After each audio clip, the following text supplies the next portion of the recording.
Hi, hi, hi. Hello, everybody. Welcome to Sprinkle Happiness Podcast. I am so excited that you're here.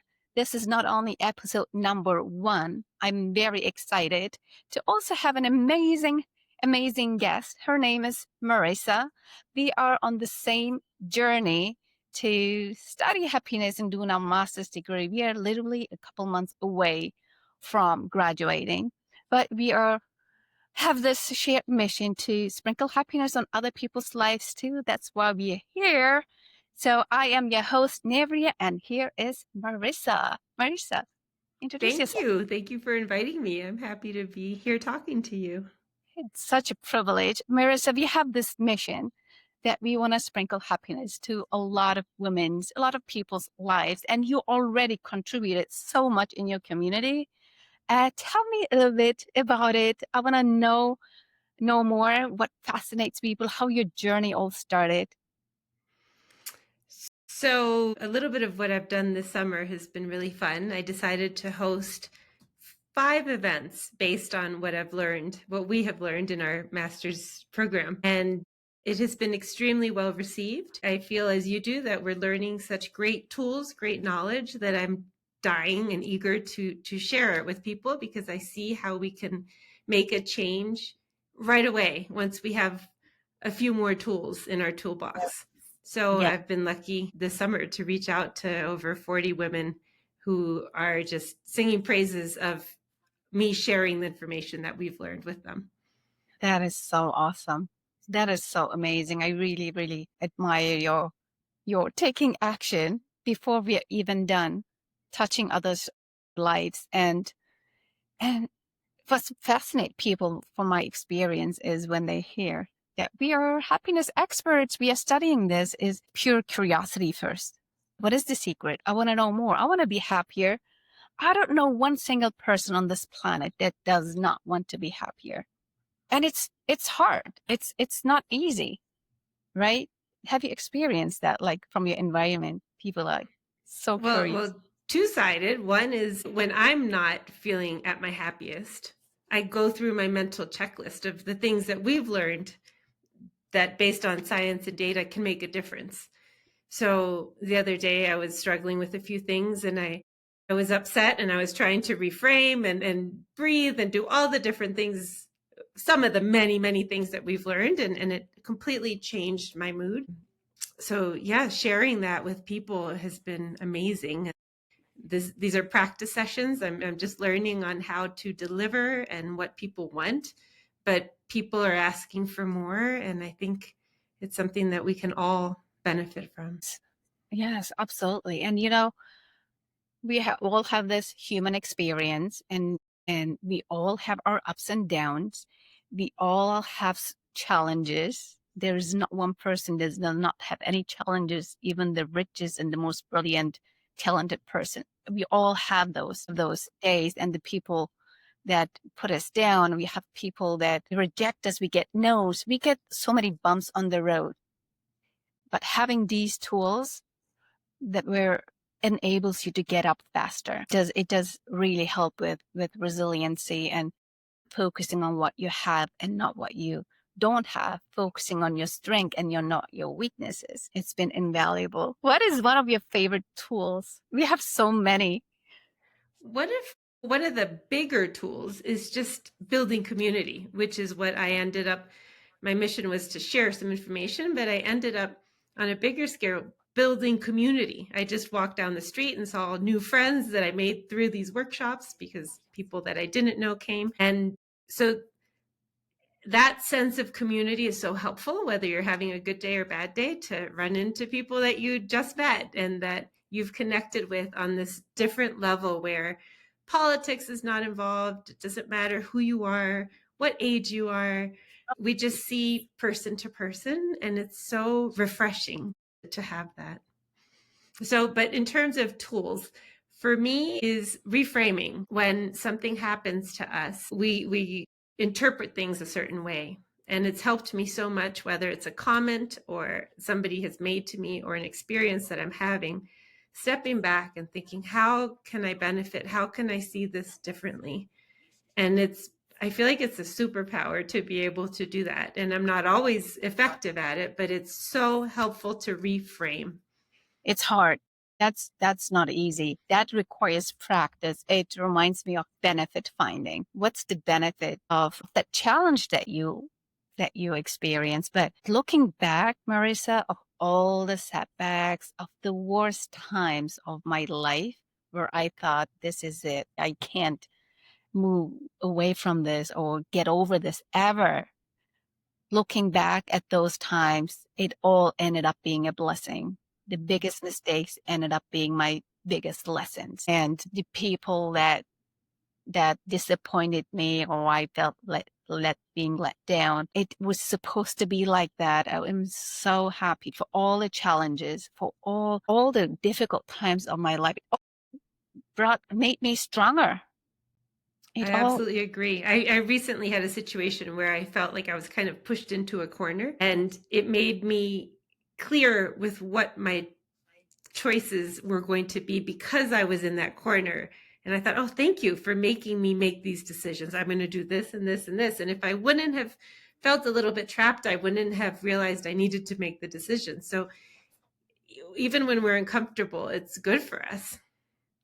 Yes, absolutely. Again, Arthur Brooks says that too, and I learned that from him, and I love, love, love, absolutely love his teachings. That life satisfaction, for you to be really fulfilled and satisfied, you have to overcome challenges. You need those. You need to build that muscle. You don't get any stronger. You don't build any resiliency just having everything come to you easily, right? Dr. Tull, a professor, preaches that all the time, that we need that. We need that. And Yeah, it reminds me of a quote that I had when I was raising my children. In everything, give thanks. In the good and the bad, it's appreciating everything. what's really blowing my mind is we are getting more abundant. We are getting richer. We have more resources, technology, everything. We have everything, with a just click of a button. Everything is so abundantly. But here the depression rates are skyrocketing. I feel it's just blows my mind. So the more wealthier we get, the more miserable people get. So it's just unbelievable. It's like we don't want everything easy. We don't need everything come to us that easily. We need to work for it. We don't need to fight for it. Kind of like in that from the hunters and gatherers time. Well, like Dan Buettner, I don't know if you were on the call with our Professor Tal and Dan Buettner, who was researching the blue zones. Were you on that call? I missed that. But he was talking about the blue zones and how it's a simpler life. And we need to go back to the simpler life where we're more aware of what we're eating and the people we're with, and we're more active and we're walking around more, but simplify at the same time. Love And that that. will increase longevity. I love that. I love that. It reminds me of a story, an ancient story. I don't know where I picked it up, where a fisherman, where a wealthy man is traveling and comes across a fisherman, and why don't you work more? You can actually build your empire. You're such a great fisherman. And the fisherman said, well, I already have a great life. Like, why should I work hard to have a simple life? A lot of people work so they can retire and have a simple life, right? We actually go back to our roots. Like, we want simplicity. We don't want to be on our phone and work 24/7. But That's it's not. almost like you have to go through these different stages to then realize and appreciate the simplicity. Mm-hmm. It's absolutely. So yeah, what other tools have you just started implementing? So we are practicing the last 2 months for our listeners. We're practicing the past 2 months on different tools. We are actually not just learning about it. We are embodying it. We are actually doing it, and to see what works. One size does not fit all, and you have journaling. You can do this. It's kind of like recipe. Find your favorite recipe to do your favorite dish. So, yeah, what is one thing that you so fell in love with? What is that? Right now, I'm very much appreciating appreciative inquiry, which we learned under appreciative goal setting, and how to focus on our strengths, things that we've done well in the past, that help us be who we are and then visualize where we would like to be and take steps to be where we would like to be. So this is wonderful for me because I'm thinking of my past as an educator and all my life experiences as a parent. And with the tools, and I was a volleyball coach, so I like coaching too. So where would I like to be? And this is just a methodology that helps you really envision and focus on your strengths and then Yeah, have I love a that. better, I a love. good outcome. So appreciative inquiry.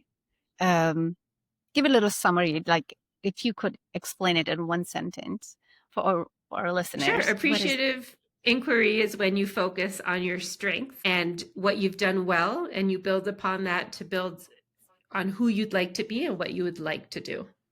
Mm-hmm.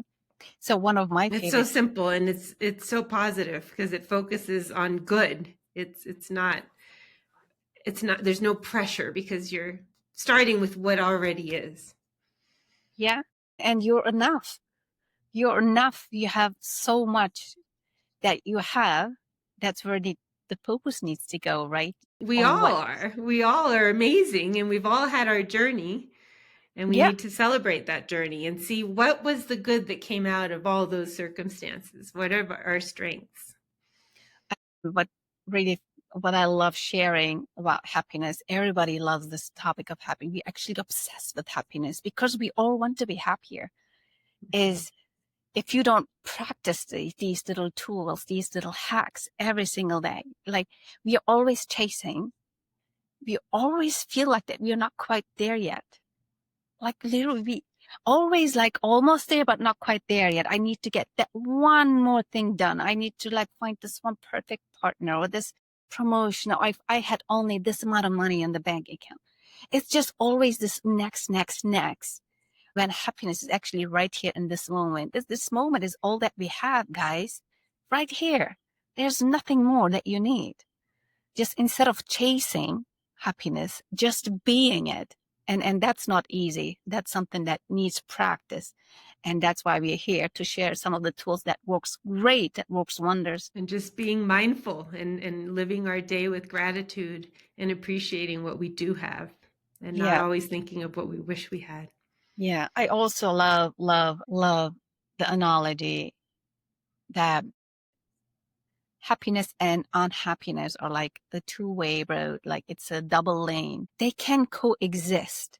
You don't have to eliminate all the unhappy things in your life, and they will never gonna go away. It's just gonna change its form. One thing will go, the other one will pop up out of nowhere. That's part of being alive.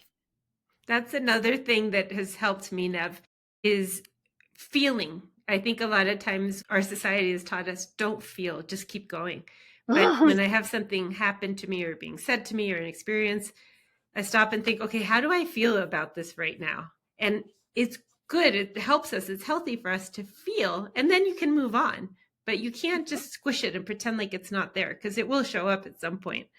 Yeah. So that's a huge tool, and I recommend that for everybody. Stop and feel. How, are you angry? Are you sad? It's okay. We're human. Dr. Tal is one of his biggest. Permission to be human is what he says. I love it. And he taught us to, the more you suppress, the bigger it will get. So don't try to hide it, run from it, or suppress it, or not think about it. It's just going to grow. It's like sweeping the dirt under a rug. It's just going to grow and it's still there. Just because you're ignoring it doesn't mean it's going to disappear. But And by speaking about it and addressing it, I think has made me more authentic. And our professor talks, Dr. Tal talks about authenticity and how we have to appreciate and embrace who we are. And by speaking up and not being afraid to speak up, we can shine more and be our authentic self. So that has been, it's a big change for me to speak up more.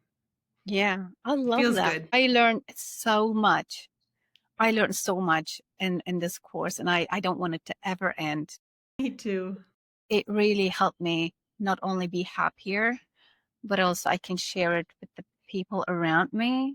They all get to experience it and implement some of the tools that I am using that help me. but also it helped me find my voice. It Mhm. helped me find my purpose. And everything I do does not feel like work. It's like I'm working on my hobby to talk about happiness and help other people live a happier and more fulfilled life. And yeah, there's nothing more important for us humans just to enjoy the journey, enjoy the life journey happier, because our time on this planet is finite. It's not infinite. It's going to end. And we don't know how much time we have. Why don't you just enjoy the ride, enjoy the wave with its ups and downs? I Just absolutely agree. I'm thrilled to learn more. I will apply for his PhD program because I want the flow of information to keep coming, and he does such a good job in curating that flow. I Yeah. can't. I can't wait either, because the more we learn, the more we can pass on to others. That's And why. happiness is contagious, right? We learn that happiness is contagious, and I have lived that. It's incredible. Yes, happiness is contagious. It's emotion contagion. Unhappiness is contagious too. Just stick around with somebody that's negative all the time and see how it's going to influence your mood. I've Yeah. done that. I'm telling you, even if you're in a good mood, being around negative people all the time, it's really going to affect your mood. And a really interesting study that we just reviewed in class, your um, friends, people that you don't even know has an influence in you. If your Mhm. friends look 3 degrees away, is obese, your chance of being obese increases by 10%. It's mind blowing. The power of our environment. It's unbelievable. Yeah, we have to be mindful with our everything in our environment, who we're So, with, everything. so what's your night routine to go to bed happy? That's something a lot of people struggle. A lot of my friends, or I've done that in the past. Just, watching the news, absorbing all the negativity, and then go to bed. Good luck sleeping. How do you do that? Oh, What's your night ritual? Your night oh, routine? I've had this for a long time, but I've sprinkled in some of the tools that we've learned. I start my morning with some reading. I do read some Bible excerpts. I'm not extremely religious, but I find some inspiration when I read that I'm good enough. And Yes. I do some journaling where I start off writing what I'm grateful about from the day before, the little things, the person that I didn't know that smiled at me, the meal I had, that I had Mhm. a great night of sleep, whatever it is from the day before, I'm grateful for. And then I ask for help. I need help being more compassionate with somebody, or please help my friend Annie heal because she's not Oh, doing too well. And so that helps me kind of start my day off in a positive and also hopeful moment. About 80% of the mornings I do my meditation. Today I didn't have time, but the meditation I've found is a tool. Like you said, we've learned so many, and it really makes me less reactive. I'm able to be calmer when I have things happen to me.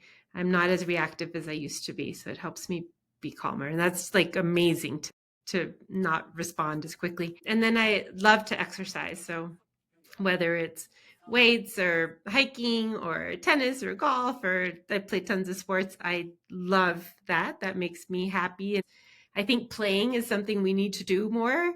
I And we can all play, no matter if we're athletic, if you're not, whether it's dancing or just to get your body moving is yes, therapeutic for me. just have fun. It's not Have that serious. fun It's not that what's ever going on in your life. Just bring a little bit humor, a little bit comedy into your life, a little bit improv. Just go watch somebody. It's unbelievable. Has a huge impact on your mood and well being. I love comedy. I love humor, and I love making fun about myself in a playful way. It kind of gives other people permission to be authentic and share some of their stories. and be It's silly. Yeah. and and we are not robots. We are not supposed to be perfect. We're not supposed to have it all figured out. See, Mhm. this is our very first episode. We have not prepped for this, I promise. No rehearsed questions, nothing. Because I want to get out of my head and take action.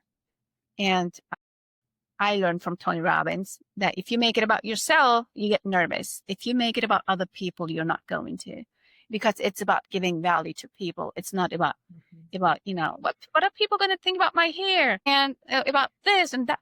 It does. People don't care. People just want to be happy. They want to get some nuggets that can improve their own life. Absolutely. Yeah. An amazing mission, and I love sharing it. And thank you for Oh, yeah. including me in this. Oh my gosh. Thank you so much, Marisa, for sharing this amazing This platform is with just me. the beginning. This is just the beginning. And it was a spontaneous idea. And why don't we do it? I've never done it. Let's just do it. Let's just do it. It's going to serve, it's going to find the perfect person, the perfect community that needs these.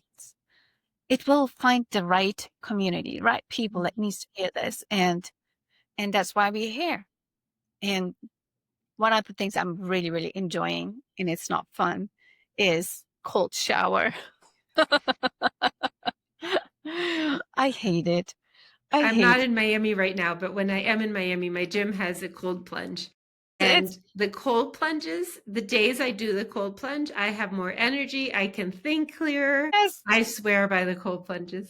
but no, it's kind of like sounds contradictory, like ironic. Why am I doing something that makes me unhappy to be happy?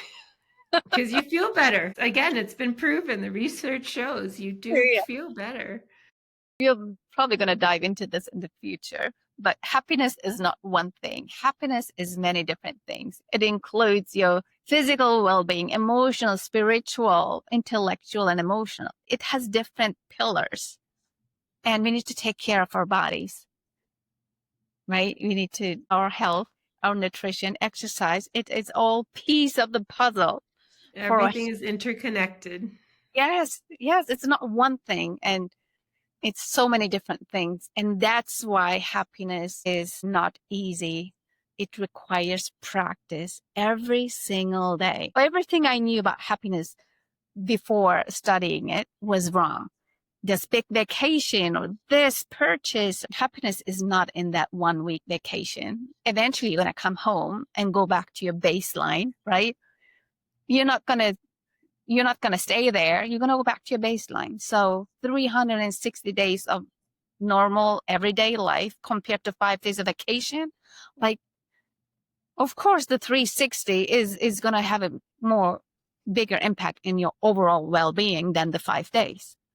So that's why it's so important what you do every single day. Practice, practice, to practice. And that's why we're here to share some of the tools that is scientifically backed, that we experimented with.